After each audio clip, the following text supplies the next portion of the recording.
북한이 스스로를 어떻게 부르는지 아십니까?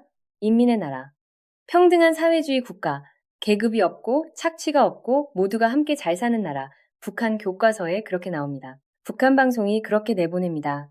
북한 관리들이 해외 무대에 나가서 그렇게 말합니다. 그런데 그 나라 안에 평양 한복판에 일반 인민은 이름조차 입에 올리기 어려운 학교가 하나 있습니다. 평양 외국어학원. 여러분, 이 학교에 입학하는 게 김일성종합대학 외문학부에 합격하는 것보다 더 어렵다는 사실 알고 계셨습니까? 0명이 지원해서 150명이 뽑힙니다. 경쟁률 33대 1. 그리고 여기 합격하는 순간 군대는 자동 면제입니다.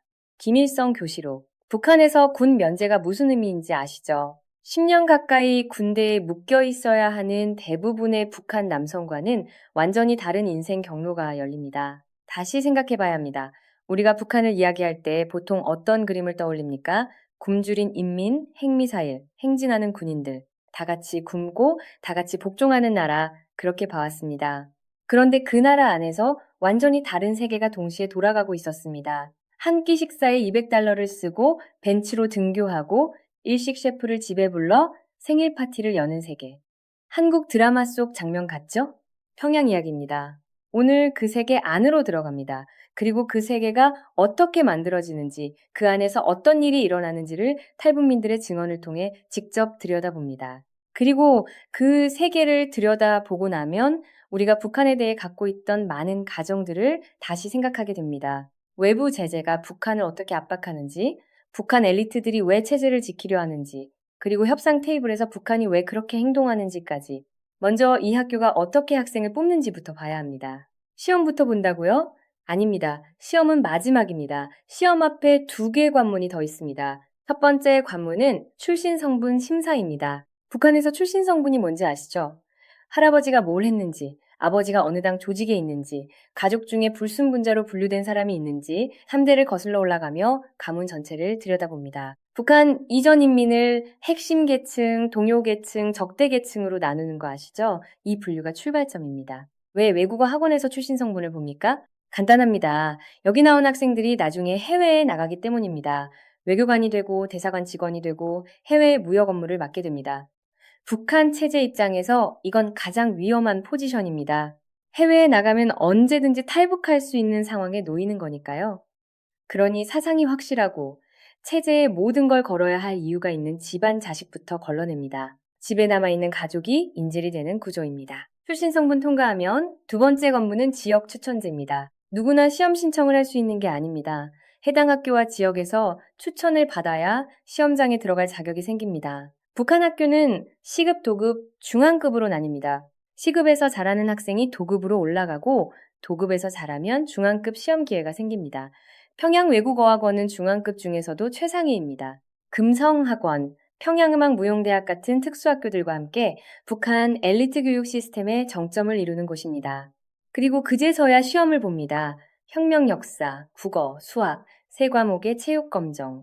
평성에서 혼자 올라온 탈북민의 증언입니다. 개성에서 200명이 시험 봐서 50명이 평양에 올라왔고 평양에서 전국 각지에서 모인 500명 넘는 학생들 중에 150명을 뽑았다고 합니다. 공개 시험인 척합니다. 능력주의인 척합니다. 그러나 게임은 이미 입장권 단계에서 끝나 있습니다. 조선시대 과거제가 있었죠. 형식은 시험이었지만 음서제라는 관문을 먼저 통과한 양반자제들이 응시했습니다. 지금 이 학교가 정확히 그겁니다. 21세기 북한판 음서제 위에 시험을 얹어놓은 구조입니다. 시험을 통과했다는 사실이 선발의 공정성을 증명하는 게 아니라 이미 필터링된 풀 안에서의 순위를 결정하는 것뿐입니다. 자, 이제 합격했다고 칩시다. 그런데 학원 안에 들어가면 또 다른 서열이 기다리고 있습니다. 출신 성분이라는 공식 계층 위에 재력이라는 비공식 계층이 중첩됩니다. 그리고 이 비공식 계층이 사실상 더 강력하게 작동합니다. 평성에서도 전체 1등 성적으로 혼자 올라온 학생이 있었습니다. 나름 자부심을 가지고 올라갔죠. 그런데 처음 학원 시험 보러 가는 날 대성구역 학부모들 차가 줄지어 있었는데 그게 전부 벤치였습니다. 현탁이 왔다고 합니다. 그리고 얼마 지나지 않아 친구들 파티에 초대를 받았습니다. 그날 저녁 결제 금액이 200달러였습니다. 한 끼에 그 학생의 한 달 용돈이 50달러였습니다. 북한 돈으로 40만 원, 한 달을 아껴 써야 살 수 있는 돈을 친구들은 한 끼 식사에 썼습니다. 그리고 다음 날도 200달러, 그 다음 날도 200달러. 돈이 이 친구들한테는 그냥 숫자가 아닌 겁니다. 얼마가 있는지 신경도 안 쓰고 삽니다. 여기도 인싸아싸가 나뉩니다. 기준이 인성이 아니라 벤츠 100이량입니다. 씀씀이 규모에 따라 그룹이 갈립니다. 돈을 같이 쓸 수 있는 사람끼리 몰려다니는 거죠. 내가 계속 얻어먹기만 할 수는 없으니까요. 같은 규모로 돈을 쓸 수 없는 사람은 자연스럽게 밀려납니다. 무시당하고 왕따가 됩니다. 생일 파티는 경쟁이었습니다. 집에 친구들 불러서 일식 셰프 출장 요리를 시킵니다. 집안에 있는 돈이 얼마인지 생각하지 않고 삽니다. 권력자 자녀들이 얼마를 쓰는지 신경도 안 쓰는 수준입니다. 안경은 배용준 선글라스 스타일 300달러짜리가 있는 집 자식 표식이었습니다. 그냥 사는 게 아니라 주문 제작으로 자기 눈에 딱 맞게 맞춥니다. 겨울연가를 보고 따라한 거죠. 남한 문화를 따라한다고 하면서 하나씩은 다 가지고 다녔다고 합니다. 성식경 안경, 배용준 안경이라며 서로 허세 경쟁을 합니다. 평양 외고학원 출신이 평양에서 제일 욕을 많이 먹는 이유가 바로 이겁니다. 그리고 등하교 차량으로 서열을 확인합니다. 벤츠 280 이상이냐, 볼가나 치프카이냐, 북한제 갱생차냐. 학생들이 그걸 보고 저 집은 국장 아들이다, 부상 아들이다, 외무상 아들이다를 판단합니다. 차 한 대가 가문의 위상을 말해줍니다. 그 와중에 돈이 너무 보이면 부모들이 조심시킵니다. 북한 보위부에서 캐기 때문입니다. 부모들이 자식들한테 이럽니다. 학교 나가서 너무 티내지 마라. 최대한 겸손하게 살아라. 그래서 저학년 때는 어느 정도 절제합니다. 그런데 5학년, 6학년 대학 가기 전쯤 되면 결국 티가 납니다. 평양 외고 학원 학생들이 지나갈 때 시민들이 얘네 어느 나라 애들이야 라고 했다는 게 실화입니다. 지방에서 올라온 학생들은 별도 지방학급으로 분리됩니다. 외국에서 살다 온 외교관 자녀들, 과외를 받아온 평양 토박이들과 실력 차이가 너무 크니까 2년간 따로 스파르타 교육을 시킵니다. 아메리칸 잉글리시 발음으로 말하는 외교관 자녀 앞에서도 1등이 멘붕이 옵니다. 1년쯤 지나면 어느 정도 따라잡히긴 합니다. 5기로 공부하니까요. 그런데 그 1년 동안 받는 정신적 충격은 평생 남습니다. 그런데 이 학교의 진짜 정체는 따로 있습니다. 아니, 이게 말이 됩니까? 탈북민들의 증언을 종합하면 평양외국어학원은 간첩 기초 양성소라는 표현이 나옵니다. 남파 공작권 중 외고학원 출신이 다수라는 증언이 있습니다. 대사관 직원들 중 스파이들이 있고 외교관으로 나간다는 건 정보 수집이 기본으로 포함된다는 뜻입니다. 그러니 외국어를 잘하는 것과 함께 현지 문화에 스며드는 능력, 의심받지 않고 자연스럽게 움직이는 능력이 교육 목표에 포함됩니다. 그러면 이 학교에서 실제로 뭘 가르칩니까? 언어만이 아닙니다. 김일성 특별 지시로 이 학교에서만 미국 영화와 영국 영화를 합법적으로 볼 수 있었습니다. 북한 전체에서 미국 영화보다 잡히면 처벌받습니다. 그런데 이 학교는 됩니다. 야한 장면만 삭제하고 보여줍니다. 미션 임파서블을 봤습니다. 트로이를 봤습니다. 타이타닉을 봤습니다. 러시아어 학생들은 러시아 영화를 보고 영어 학생들은 영미 영화를 봤습니다. 수업 과정 안에 들어가 있습니다. 레미제라블 같은 고전도 보고 2차 대전 레지스탕스 영화도 봅니다. 왜입니까? 외교관으로 나갔을 때 상대방이 미션 임파서블 얘기를 꺼내는데 그게 뭔지 모르면 대화가 끊깁니다. 파티에서 조크를 따라가지 못하면 그 자리에서 열의에 놓입니다. 귀가 뚫려야 외국어가 늘고 문화를 이해해야 현지에서 의심받지 않습니다. 해외에 나가서 문화 충격을 최소화하고 자연스럽게 현지 인맥에 스며들기 위한 사전 훈련입니다. 김정은이 이 부분을 직접 문제 삼았다는 증언도 나왔습니다.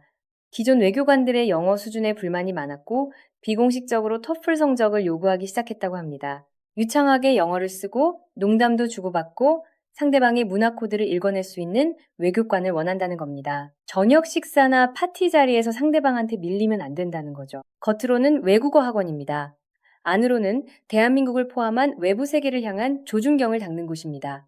해외에 나가서 문화 충격 없이 자연스럽게 현지에 스며들고 정보를 수집하고 체제의 이익을 위해 움직일 수 있도록 그게 이 교육의 목적입니다.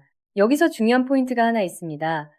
이 학교가 간첩 양성소의 기능을 한다는 건 단순히 나쁜 사람을 길러낸다는 의미가 아닙니다. 이 학교 졸업생들은 외부 세계를 가장 많이 접한 사람들입니다. 미국 영화를 보고 서방 문화를 이해하고 외국어로 소통합니다. 그들이 체제에 가장 충성해야 할 이유가 있으면서 동시에 체제 바깥을 가장 잘 아는 사람들입니다. 탈북민 중에 학교 출신이 나오는 것도 그 때문입니다. 이 학교 졸업생들이 대사관으로, 무역기관으로, 외무부로 흘러들어갑니다. 그리고 그 안에서 누가 진짜 실력이 있고 누가 줄로 들어온 사람인지 내부에서도 다 압니다. 국제부나 외교부에 부모가 있는 가정 자녀들은 외국어도 잘합니다. 당선 전 간부 자녀들은 외국어가 조금 누나인이다. 이제 이 학교의 민낯을 가장 잘 보여주는 사건 하나를 보겠습니다. 한번 보세요. 어느 날 평양 출신 학생 8명이 지방 출신 학생 2명을 집단으로 폭행했습니다. 그냥 일방적으로 때렸습니다. 머리를 다쳤습니다. 사고가 나자 학교가 어떻게 처리했는지 아십니까?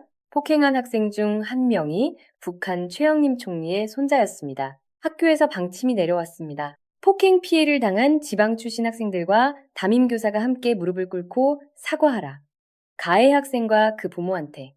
안 하면 전원 퇴학, 지방학급 해체. 드라마에서나 나올 것 같은 장면이죠. 그런데 실제로 벌어졌습니다. 결국 피학생들과 담임이 줄지어 앉아서 무릎 꿇고 사과했습니다. 그렇게 어느 정도 넘어갔습니다. 죽어라 공부해서 도에서 올라왔습니다. 집단 폭행을 당했습니다. 그리고 무릎을 꿇고 사과했습니다. 이 사건이 왜 중요합니까? 단순한 학교 폭력이 아니기 때문입니다. 이건 북한이라는 나라의 권력 구조가 가장 압축된 형태로 드러나는 순간입니다. 규칙은 모두에게 같지 않습니다. 법보다 권력이 먼저입니다. 그리고 그 권력은 태어날 때부터 정해져 있습니다. 이게 학교입니까? 봉건영지입니까? 피해자가 무릎 꿇는 나라. 총리 손자 앞에 교사가 무릎 꿇는 학교. 이게 평등한 인민의 나라의 실제 작동 방식입니다. 우리가 북한 인권을 이야기할 때 이 장면을 기억해야 합니다. 핵무기 숫자나 미사일 사거리가 아닙니다. 14살짜리 아이가 공부로 올라온 자리에서 권력자 손자 앞에 무릎 꿇고 앉아있는 이 장면입니다. 그 아이한테 이 나라는 어떤 나라로 기억될까요? 그렇다면 이 시스템을 유지하는 사람들, 즉 교사들은 어떻게 움직입니까? 6년 동안 한 반을 담당한 담임 선생님은 학생이 졸업할 때 집안이 채워진다고 했습니다. 과장 없이 집안에 필요한 모든 가전제품이 다 채워집니다. 북한에서 평양 외고 학원 담임은 고등학교 선생님 중 가장 선호되는 직업 중 하나라는 말이 나오는 이유입니다. 선생님들한테 이 자리는 6년짜리 투자입니다. 학부모들은 학교에 시멘트를 납부합니다. 학교 건물을 새로 세우라는 지시가 당에서 내려왔는데 시멘트 공급은 안 해줍니다. 그러면 학교는 반별로 시멘트 할당량을 정합니다. 1반부터 6반까지 반당 시멘트 60톤씩 내시오. 먼저 내는 집 자녀에게는 혜택이 있습니다. 수업 끝나고 바로 집에 갈 수 있습니다. 학교에 남아있으면 뭘 합니까? 강연 듣고 조직 생활하고 저녁 6시에 퇴근합니다. 수업은 오후 1시에서 2시 사이에 끝납니다. 그 사이 시간이 낭비됩니다. 그런데 시멘트 20톤을 내면 6개월 동안 수업 끝나자마자 바로 귀가 허가가 납니다. 집에 가서 공부할 시간 5시간을 삽니다. 그 시간이 성적 차이를 만듭니다. 특권을 살 수 있는 겁니다. 시멘트로. 이걸 부패라고 불러야 합니까? 아니면 시스템이라고 불러야 합니까? 북한 안에서는 시스템입니다. 예외가 아니라 규칙입니다. 돈 있는 집은 시멘트 내고 특권 사고, 돈 없는 집은 6시까지 학교에 묶여 있습니다. 이게 정해진 방식입니다. 대동강 유람선 레스토랑을 운영하는 아버지는 선생님들을 거기서 회식시켜줍니다. 대동강에 유람선을 띄우고 레스토랑을 운영할 수 있는 허가를 가진 사람이 북한에 3명밖에 없습니다. 아무나 할 수 없는 사업입니다. 그 집 자식이 학원을 다니고 선생님들이 그 집 아버지 유람선에서 회식을 합니다. 뭘 위한 회식인지는 말 안 해도 압니다. 새 건물을 세울 때도 마찬가지입니다. 당이 지시만 내리고 자재는 안 줍니다.